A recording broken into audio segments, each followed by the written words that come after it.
जा, तुझे असेल नसेल ते सर्व विकून टाक आणि गोरगरिबांना दे आणि चल माझ्या मागे ये, तुला स्वर्गात संपत्ती मिळेल. शब्द आहेत आपल्या प्रभू येशू ख्रिस्ताचे एका श्रीमंत तरुणाला उद्देशून उच्चारलेले. ख्रिस्ताठाई माझ्या प्रिय बंधू भगिनीनो, 17 तारखेला संत अँथनी मठाधिकारी ह्यांची स्मृती साजरी करण्यात आली आणि त्याच्याविषयीची जी माहिती उपलब्ध आहे ती खरोखरच हृदयाला स्पर्शून जाणारी आहे की तरुण असा अंतोनी एका चर्च समोरून जात होता आणि सहज त्याला प्रेरणा झाली की देवळात जावं आणि मिस्सामध्ये सहभागी व्हावं. आणि त्या दिवशी वाचन होतं त्या श्रीमंत तरुणाचं. संपूर्ण शुभवर्तमानाच्या शेवटी येशू त्या श्रीमंत तरुणाला सांगतो, जा, तुझं असेल नसेल ते सगळं विकून गोरगरिबांना देऊन टाक आणि चल माझ्या मागे ये. अँथनीला वाटले हे शब्द माझ्यासाठी आहेत. मिस्सा संपल्यानंतर तो घरी गेला आणि आपली सगळी संपत्ती त्याने विकून टाकली. किती संपत्ती? 300 एकर जमीन. थोडीशी संपत्ती आपल्या बहिणीसाठी राखून ठेवली. थोड्या दिवसाने पुन्हा एकदा तो चर्चमध्ये गेला आणि त्या चर्चमध्ये दुसरं वाचन होतं, उद्याची चिंता करू नकोस. त्याला कुठेतरी वाटलं की परमेश्वर सांगत आहे, घाबरू नकोस, उद्याची चिंता करायची नाही, माझ्यावरती सगळं सोपव. तो घरी गेला, उरली सुरली सगळी संपत्ती त्याने विकून टाकली आणि आपल्या बहिणीला एका कॉन्व्हेंटमध्ये ठेवलं आणि स्वतः अरण्यात निघून गेला. आपल्याला कदाचित आश्चर्य वाटेल, ह्या माणसाला मिळालं काय? 250 साली जन्मलेला हा माणूस इजिप्तच्या वाळवंटामध्ये दिवस काढतो आणि 356 मरण पावतो. म्हणजे 106 वर्षांचं दीर्घायुष्य परमेश्वराने त्याला दिलं. आणि ह्या काळामध्ये झालं काय की त्याची कीर्ती एवढी प्रचंड प्रमाणामध्ये पसरत गेली की त्याला भरभर असे अनुयायी मिळत गेले. आणि आज मठवास्यांची जी संस्था आहे, मठाधिकाऱ्यांची जी भूमिका आहे, त्या सर्वांचा अग्रणी म्हणजे पहिला माणूस, अग्रदूत म्हणून संत अंतोनीचा सन्मान केला जातो. हा संत अंतोनी पादुआच्या संत अंतोनीपेक्षा वेगळा आहे, कारण 3ऱ्या शतकामध्ये होऊन गेलेला हा माणूस अजूनही मठवासियांना प्रेरणा देणाऱ्या दीपस्तंभासारखा उभा आहे. हा संपूर्ण प्रसंग आज आपल्यासमोर कशासाठी उभा केलेला आहे? एक श्रीमंत माणूस स्वर्गराज्यासाठी आपलं सगळं काही विकून टाकतो, गोरगरिबांना देऊन टाकतो, जणू काही स्वतः भिके कंगाल होतो, तरी देखील 106 वर्षाचं आयुष्य कमावतो आणि त्या आयुष्याचं असं सुंदर असं सोनं करतं. संदेश काय आहे? माणसाच्या जीवनामध्ये परमेश्वराने जे काही दिलेलं असतं त्याचा वापर करून माणसाने जीवनाचं सोनं करायचं असतं. कधीकधी माणसाच्या मूर्खपणामुळे जे दिलेलं आहे त्याची माती करून माणूस आपल्या जीवनाची देखील अशा प्रकारे धूळधाण करत असतो.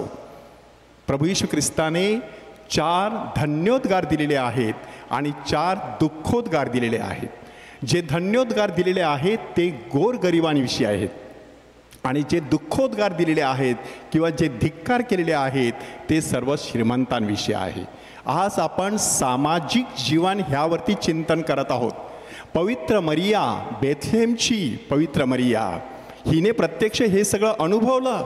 स्वतः ती गरीब आणि सुतार असलेला योसेफसुद्धा गरीब, तरी देखील त्यांच्याकडे कोण येऊन गेलेलं आहे? श्रीमंत असे राजे येऊन गेले. त्या राजांनी मोठमोठ्या थैल्या त्यांच्यासमोर रिकाम्या केल्या. त्याचबरोबर गोरगरीब असलेले मेंढपाळ देखील येऊन गेले. ह्या दोहोंचं स्वागत त्यांनी सारख्याच पद्धतीने केलेलं आहे. पवित्र मरिया सांगत आहे की माझ्या दैन्यावस्थेमध्ये परमेश्वराने माझ्याकडे पाहिलेलं आहे.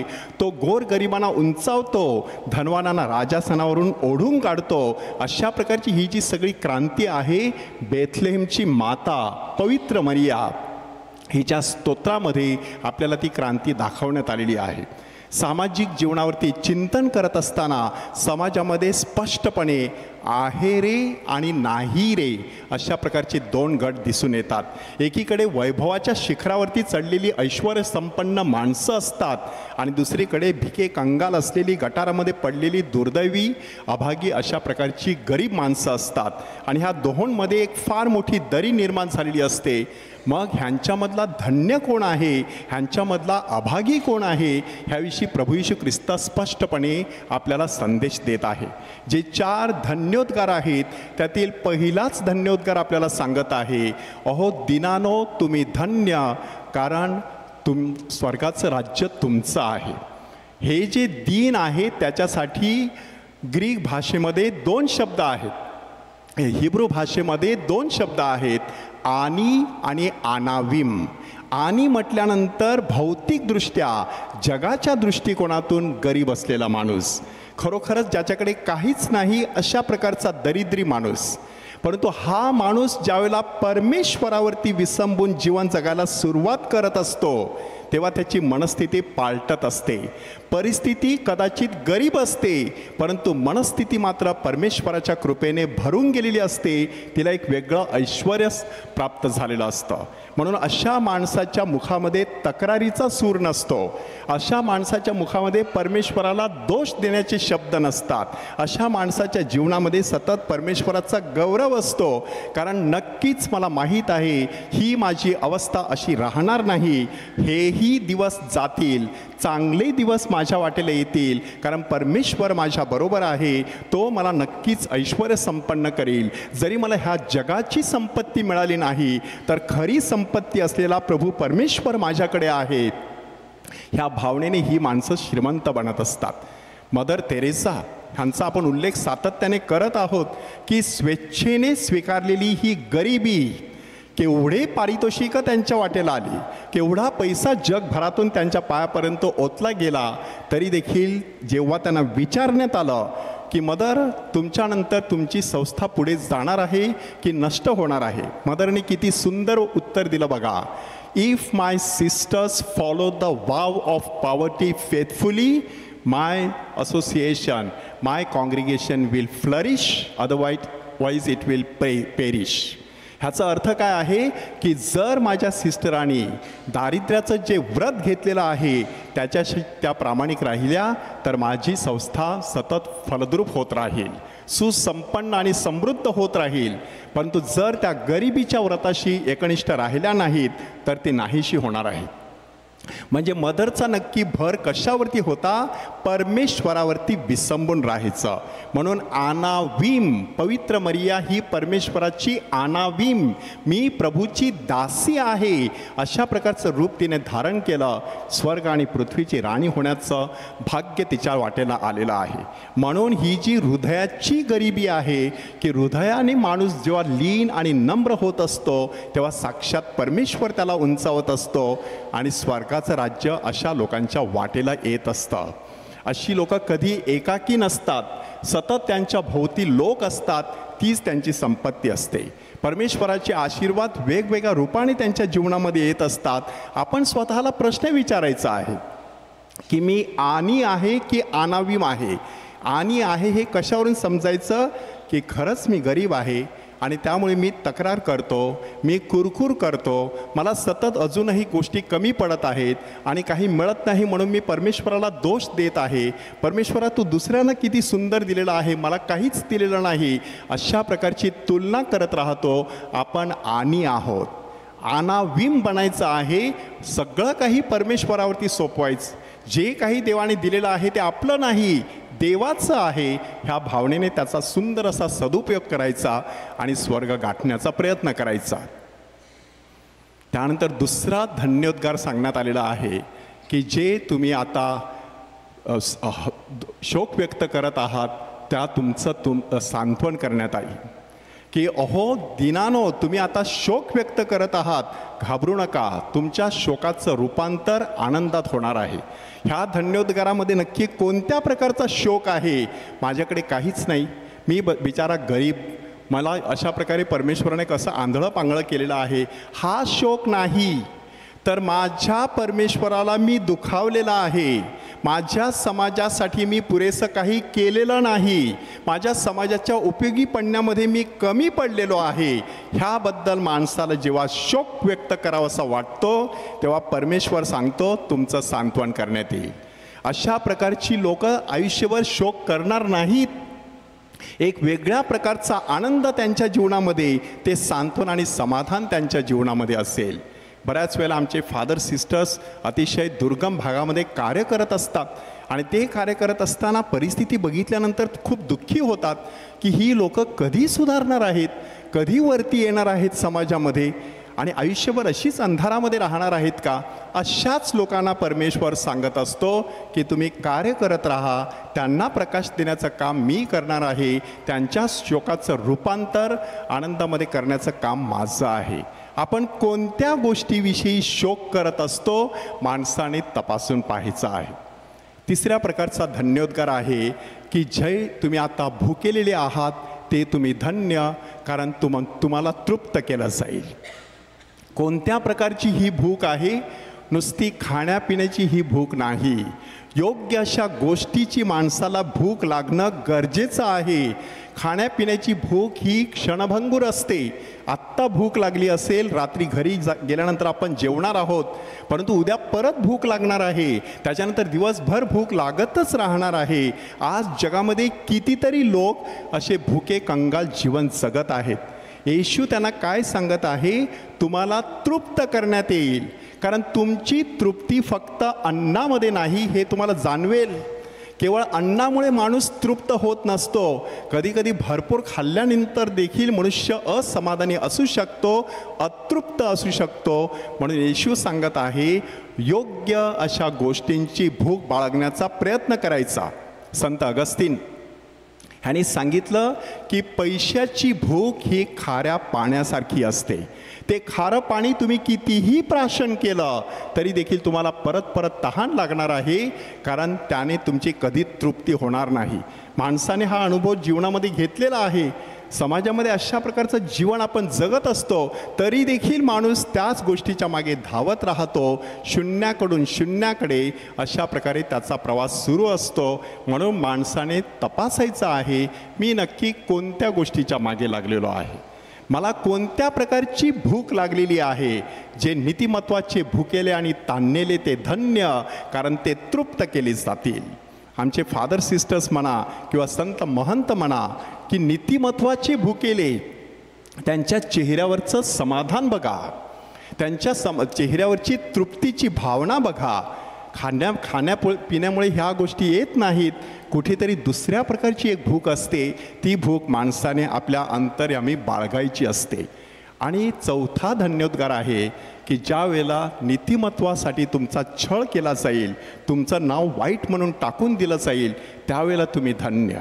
आनंद करा, उल्हास करा, कारण स्वर्गात तुमचं प्रतिफळ मोठं आहे.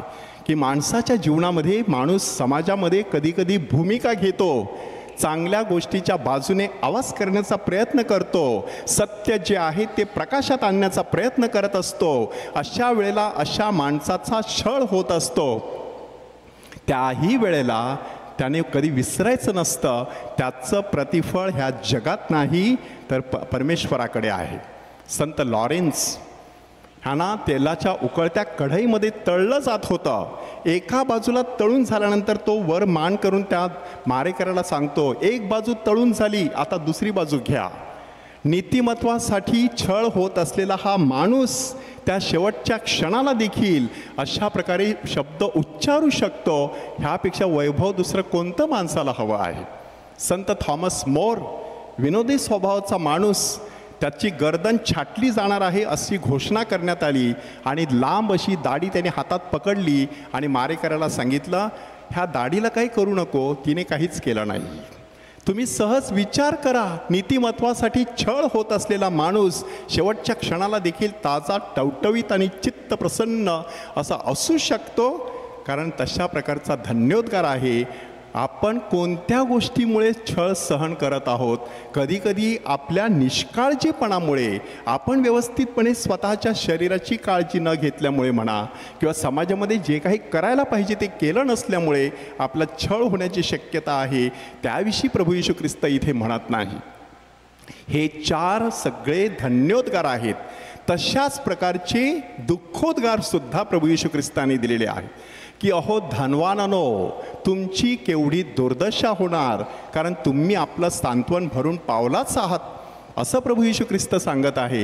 म्हणजे ह्या ठिकाणी धनवानांना वाटत असतं आता माझ्याकडे भरपूर आहे, मला खायला प्यायला भरपूर झालेलं आहे, आता मला दुसरा कशामध्ये काही इंटरेस्ट राहिलेला नाही, कारण इथेच माणूस सांत्वन भरून पावलेला आहे. बऱ्याच वेळेला डिप्रेशनमध्ये जाणाऱ्यांची जी संख्या आहे त्यामध्ये श्रीमंतांचा क्रमांक फार वरचा लागत असतो. आज अमेरिकेमध्ये 37% 37% लोक सकाळी डिप्रेशनने उठत असतात. श्रीमंत राष्ट्र, परंतु डिप्रेशन. आणि आमच्या आदिवासी भागामध्ये तुम्ही फिरून बघा, त्यांच्या चेहऱ्यावरती केवढा तजेला असतो आणि ताजे टवटवीत आणि सतत स्मित हास्य असू शकतं, कारण त्या ठिकाणी अजूनही त्यांचं सांत्वन ते भरून पावलेले नाहीत. काहीतरी नवीन करावं, काहीतरी करत राहावं, काहीतरी मिळवत राहावं, अशा प्रकारे त्यांची भूमिका असते. म्हणून समाजामध्ये आपल्या हातामध्ये पैसा असला म्हणजे सर्व काही संपलं अशातला भाग नाही. कधी कधी त्याला मूर्खपणाची झालर लागण्याची शक्यता आहे. प्रभू येशू ख्रिस्ताने त्यासाठी दाखला दिलेला आहे. पहिला दुःखोद्गार आहे, अहो धनवानांनो, तुमची केवढी दुर्दशा होणार, कारण तुम्ही आपलं सांत्वन भरून पावलाच आहात. दुसरा धन्योद्गार आहे, अहो जे तुम्ही आता हसता त्या तुमची केवढी दुर्दशा होणार, तुम्ही शोक कराल आणि रडाल. माणूस कशासाठी हसत असतो आज सहज तपासून बघायचं. सतत माणसाला नवीन नवीन विनोद हवे असतात, नवीन नवीन करमणूक हवी असते. हातामध्ये मोबाईल आला म्हणजे सतत आपण तपासत राहतो काय कॉमेडी आहे, कुठे आपल्याला एन्जॉयमेंट करता येईल, कुठे आपल्याला मौज मजा करता येईल. अशा प्रकारची मौज मजा चिरकाळ टिकणारी नसते. एक विनोद पुन्हा पुन्हा सांगितला तर माणूस कधी हसत नाही. दुसऱ्यांदा सांगितला तर थोडासा हसतो, तिसऱ्यांदा संपूर्णपणे हसायचा बंद होतो. तसं जे नुसते अशा प्रकारच्या करमणुकीच्या मनोरंजनाच्या मागे लागलेले आहेत ते कधीच अशा प्रकारे आनंदित राहू शकत नाही.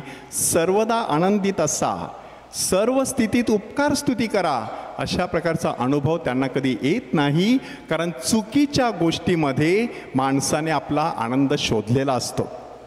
मी माझा आनंद कशामध्ये शोधत आहे तपासून पाहायचा आहे. शारीरिक आनंद असू शकतो, मानसिक किंवा बौद्धिक आनंद असू शकतो, भावनिक आनंद पण असू शकतो, सामाजिक आनंद एखादा हुद्दा असला की त्याच्यामध्ये मिळू शकतो, सांस्कृतिक आनंद म्हणजे चांगलं संगीत म्हणा, चांगलं नाट्य म्हणा, बघितल्यानंतर आनंद मिळू शकतो. परंतु ह्या सगळ्या आनंदाला क्षणभंगुरतेचा शाप आहे. म्हणजे कुठेतरी हा आनंद संपणार आहे. म्हणून माणसाने प्रभू येशू ख्रिस्ताने देऊ केलेला आनंद स्वीकारण्यासाठी तळमळायचा आहे की माझा आनंद तुमच्यामध्ये असावा आणि तुमचा आनंद परिपूर्ण व्हावा. म्हणून मी ह्या सगळ्या गोष्टी तुम्हाला सांगितलेल्या आहेत. योग्य अशा आनंदाच्या मागे आपल्याला लागता यावं म्हणून प्रभू परमेश्वराकडे विशेष कृपा मागायची आहे. तिसरा दुःखोद्गार आहे, अहो तुम्ही आता जे तृप्त झाला आहात त्या तुमची केवढी दुर्दशा होणार, तुम्हाला पुन्हा भूक लागेल. माणसाला मग सतत भूक लागत राहते. माणूस सतत हपापलेलाच असतो, सतत त्याला काहीतरी कमी पडलेलं असतं, कधीच तो पूर्णपणे समाधानी नसतो.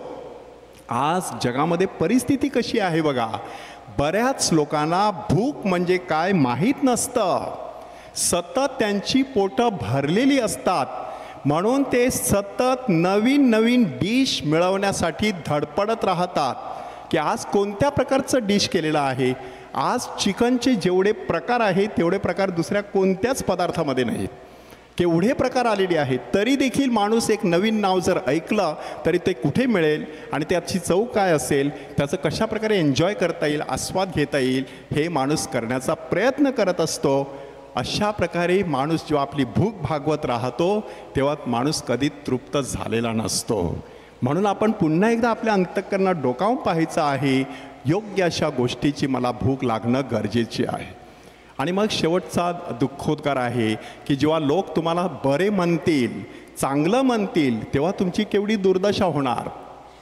खोट्या संदेशांना त्यांनी असंच म्हटलं, म्हणजे आपली खोटी स्तुती कोण करतं आणि अस्सल खणखणीत असं नाणं कोणतं आहे हे तपासण्यासाठी सुद्धा थोडीशी अक्कल लागते. परमेश्वराकडे ही कृपा मागायची की मला प्रोत्साहन देणारे, कौतुक करणारे, पाठिंबा देणारे, सहकार्य करणारे कोण आहेत आणि सहज वरवर स्तुती करणारे कोण आहेत हे माणसाने तपासून पाहायचं असतं. नाहीतर खोट्या संदेष्टामध्ये आपली गणना होण्याची शक्यता आहे. अशा प्रकारे धन्योद्गार आणि दुःखोद्गार दिल्यानंतर प्रभू येशू ख्रिस्त काही दाखले सादर करतो किंवा काही प्रसंग आपल्यासमोर सादर करतो आणि त्याद्वारे समाजामध्ये आता जी परिस्थिती आहे रे आणि नाही रे त्याविषयी अधिक सखोल चिंतन करायला सांगतो. श्रीमंत अशा माणसाचा किंवा मूर्ख माणसाचा दाखला त्याने दिलेला आहे. त्याच्या जमिनीला भरपूर पीक आलं तेव्हा तो माणूस विचार करायला लागला, आता मी काय करू, मोठी कोठारं बांधू आणि मग त्याच्यामध्ये मी सुखाने राहील, माझ्या जीवाला सांगेल खा पी मजा कर. आणि परमेश्वराने सांगितलं आज रात्रीच तुझा जीव मागितला जाईल. येशूने नक्की दाखला कोणत्या बाबतीत दिलेला आहे? चुकीचं प्राधान्य माणूस जगामध्ये ठेवत असतो. ह्या जगासाठी सगळं काही करत असतो, आत्म्यासाठी काही करत नाही. तो आत्मा आत्ता किंवा उद्यासुद्धा मागवला जाऊ शकतो. म्हणून माणसाने विचार करायचं की क्षणभंगूर कोणता आहे आणि शाश्वत कोणता आहे. ह्या जगात असणारं सगळं क्षणभंगूर आहे. माणूस जे शरीरासाठी करतो ते मातीत जातं, जे आत्म्यासाठी करतो ते स्वर्गात त्याच्याबरोबर येत असतं. म्हणून जे शाश्वत आणि टिकाऊ आहे ते करण्यासाठी माणसाने प्रयत्नशील राहायचं आहे. किंवा श्रीमंत तरुण प्रभू येशू ख्रिस्ताकडे येतो आणि तो शोध घेत आहे सार्वकालिक जीवनाचा आणि येशूला बरं वाटलं, त्याने त्याच्यावर प्रीती केली. परंतु एका गोष्टीची उणीव आहे, तुझं असेल नसेल ते विकून टाक आणि चल माझ्या मागे ये, तुला स्वर्गात संपत्ती मिळेल. 2 प्रकारची संपत्ती येशूने त्याच्यासमोर ठेवलेली, एक दृश्य संपत्ती, दुसरी अदृश्य संपत्ती. दृश्य संपत्ती डोळ्यासमोर दिसत होती, श्रीमंत तरुण होता. अदृश्य संपत्ती दिसत नव्हती परंतु ती चिरकाळ टिकणारी होती. ती त्याला व्यवस्थित दिसली नाही, पचली नाही, रुचली नाही, खिन्न होऊन तो निघून गेला. एवढी सगळी संपत्ती असूनही खिन्न असणारी माणसं जगात आहेत, कारण अजूनही अदृश्य अशी संपत्ती त्यांना दिसलेली नाही. जे अदृश्य असं पाहू शकतात तेच अशक्य असं करू शकतात. Those who can see the invisible can do the impossible असं म्हटलं जातं. ती स्वर्गामध्ये असलेली संपत्ती पाहणं गरजेचं आहे.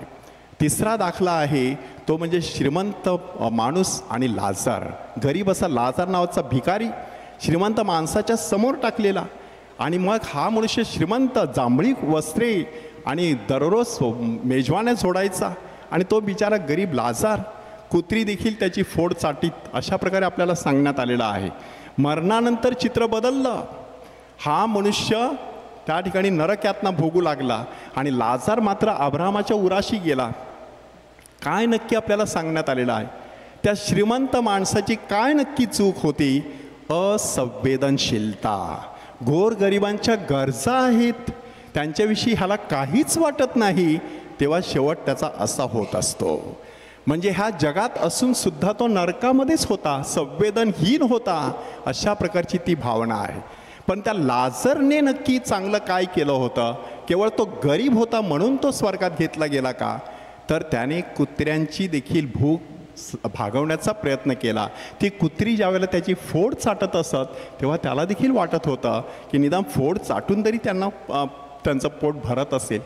कोणाची तरी गरज माझ्यापेक्षा मोठी आहे ह्याची जाणीव जर माणसाने ठेवली तर माणसाच्या जीवनामध्ये स्वर्ग अशा प्रकारे निर्माण होऊ शकतो.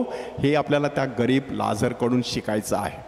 नंतर आपल्यासमोर उदाहरण देण्यात आलेलं आहे गरीब विधवेचं, की त्या गरीब विधवेकडे 2च रुपये तरी देखील संपूर्ण रक्कम ती दानकोशात टाकते. इथे नक्की काय दडलेलं आहे? एकीकडे पोटाची भूक भागवायची आणि दुसरीकडे आत्म्याची भूक भागवण्यासाठी सत्कृत्य करायचं. त्या संध्याकाळी तिची चूल कदाचित पेटली नसेल पण अंतःकरणामध्ये समाधानाचा दीप प्रज्वलित झालेला होता. म्हणून प्रभू येशू ख्रिस्त त्या गरीब विधवेचं कौतुक करत असतो. बऱ्याच वेळेला माणसाकडे भरपूर संपत्ती असू शकते परंतु माणूस योग्य प्रकारे त्याचा वापर करत नाही. ह्या नाशवंत अशा संपत्तीने अविनाशी अशी संपत्ती आपल्याला स्वर्गात मिळवायची आहे. त्यासाठी प्रभू येशू ख्रिस्त जक्कईचा प्रसंग आपल्यासमोर ठेवतो, त्या दासाचा प्रसंग आपण आपल्यासमोर ठेवतो की त्याच्याकडे दिलेली मोहर त्याने रुमालात बांधून ठेवली किंवा जमिनीत पुरून ठेवली. आपल्याकडे जे दिलेलं आहे त्याचा हुशारीने वापर करायचा आणि त्याद्वारे स्वर्ग गाठण्याचा प्रयत्न करायचा आहे. बेलेन माऊलीचा सण जवळ येत आहे. सणानिमित्ताने एक छोटासा निर्णय आपण करणार आहोत की जो निर्णय पोप फ्रान्सिस ह्यांनी ते नाव घेताना केलेला होता. ते म्हणतात की जेव्हा माझं नाव घेण्यासाठी मला पुढे बोलावलं तेव्हा माझ्या बाजूचे कार्डिनल मला सांगतात गरिबांना विसरू नका. आणि आयुष्यभर मी लक्षात ठेवणारं असं वाक्य आहे, म्हणून फ्रान्सिस असिसी ह्यांचं नाव मी घेतलं, गरिबांना विसरायचं नाही. ज्या पॅरिसमध्ये ते आर्चबिशप म्हणून काम करत होते तेथील एक अत्यंत पवित्र धर्मगुरू मरण पावले. त्यावेळेला त्यांच्या हाताला जी रोजरी होती त्याचा एक क्रूस त्यांनी काढून पोपने आपल्या खिशामध्ये ठेवला आणि ते म्हणतात जेव्हा मला गरिबांची आठवण होते तेव्हा मी त्या क्रूसाला स्पर्श करतो, कारण हे धर्मगुरू जे मरण पावले ते गरिबांचे कैवारी होते. गोर गरिबांविषयी आपल्या मनामध्ये थोडीशी कणव असणं गरजेचं आहे. सणावारानिमित्त अशा लोकांची आठवण ठेवायची. समाजामध्ये थोडासा त्याग, थोडीशी सेवा, थोडासा सहभाग आणि समाजाला जसा काही पाठिंबा देता येईल तो देण्याचा प्रयत्न करणं, ह्यामध्येच आपलं कल्याण सामावलेलं आहे. प्रभू येशू ख्रिस्ताचे शब्द आपल्या अंतःकरणावरती कोरूया. जा, तुझे असेल नसेल ते विकून टाक आणि गोरगरिबांना दे आणि चल माझ्या मागे, तुला स्वर्गात संपत्ती मिळेल.